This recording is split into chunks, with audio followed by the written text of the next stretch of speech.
তো ইন্টারফেস দেখে নিশ্চয়ই বুঝতে পেরেছেন কি নিয়ে কথা বলবো। 1330 পদে পল্লী উন্নয়ন ও সমবায় মন্ত্রণালয়ে যে নিয়োগ বিজ্ঞপ্তি প্রকাশ করা হয়েছে সেই নিয়োগ বিজ্ঞপ্তি নিয়ে আপনাদের সাথে আলোচনা করা হবে, যার শেষ তারিখ 14/4/2025 ইংরেজি বিকাল 5টা। এখন কি পদে কারা কারা আবেদন করতে পারবেন সকল বিষয় নিয়ে আলোচনা করা হবে। তো আপনি যদি আমার চ্যানেলে নতুন হয়ে থাকেন তাহলে অবশ্যই ভিডিও দেখে লাইক কমেন্ট শেয়ার এবং সাবস্ক্রাইব করুন। সাবস্ক্রাইব করে অল বাটনটা সেট করে দিন। এখন চলে যাচ্ছি মূল ভিডিও দিকে।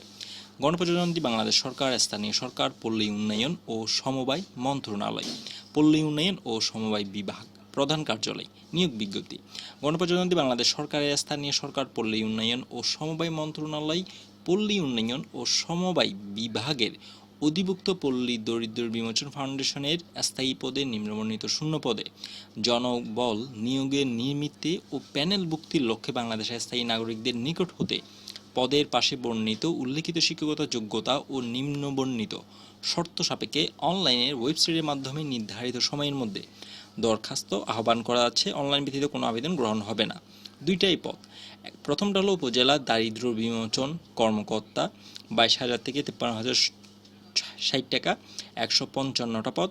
সরকার কর্তৃক স্বীকৃত কোনো কলেজ বিশ্ববিদ্যালয় হতে কমপক্ষে দ্বিতীয় শ্রেণী সমমানের সিজিপিএ সহ স্নাতকোত্তর বা সমমান ডিগ্রি অর্থাৎ মাস্টার্স লাগবে।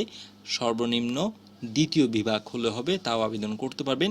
শিক্ষা জীবনে কোনো ক্ষেত্রে তৃতীয় বিভাগ কিংবা শ্রেণী বা সমমানের সিজিপিএ গ্রহণযোগ্য হবে না। গ্রামীণ জনগোষ্ঠীর আর্থসামাজিক উন্নয়ন কাজ করার মানসিকতা সম্পন্ন হতে হবে এবং উপজেলা প্রশাসনের সাথে সমন্বয়, কর্মী ব্যবস্থাপনা, ঋণ ও সঞ্চয় ব্যবস্থাপনা সংক্রান্ত কাজ আগ্রহ থাকতে হবে। এই সকল কাজে আগ্রহ থাকতে হবে। বাংলাদেশের সকল জেলার প্রার্থীগণ আবেদন করতে পারবেন অবশ্যই। আরেকটা হলো মাঠ কর্মকর্তা, এটা 11,300 থেকে 27,300 টাকা পর্যন্ত হবে। পদ সংখ্যা হলো 1175টা। সরকার কর্তৃক স্বীকৃত কোনো কলেজ কিংবা বিশ্ববিদ্যালয় হতে কমপক্ষে দ্বিতীয় শ্রেণী সমমানের সিজিপিএতে স্নাতক বা সমমানের ডিগ্রি, এটা হলো অনার্স অথবা ডিগ্রি পাস, তারা আবেদন করতে পারবেন। শিক্ষা জীবনে কোনো ক্ষেত্রে তৃতীয় বিভাগ কিংবা শ্রেণী গ্রহণযোগ্য হবে না।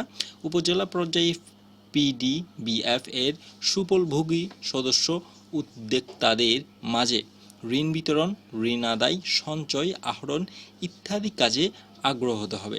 তাহলে প্রথম যেটা আছে সেটা হলো স্নাতকোত্তর অর্থাৎ মাস্টার্স পাস লাগবে, আর এটার ক্ষেত্রে হলো স্নাতক কিংবা সমমান অর্থাৎ অনার্স কিংবা ডিগ্রি পাস হলে আবেদন করতে পারবেন।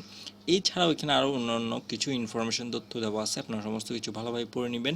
সমস্ত কিছু পড়ার পরও আপনারা যদি কোনো কিছু না বুঝে থাকেন অবশ্যই কমেন্টের মাধ্যমে জানিয়ে দিবেন। আর আপনি যদি আমার চ্যানেলে নতুন হয়ে থাকেন তাহলে অবশ্যই ভিডিওকে লাইক কমেন্ট শেয়ার এবং সাবস্ক্রাইব করুন। সাবস্ক্রাইব করে অল বাটনটা সেট করে দিন। নেক্সট ভিডিও আসা পর্যন্ত সবাই সুস্থ থাকুন, ভালো থাকুন। ধন্যবাদ সবাইকে। আল্লাহ হাফেজ।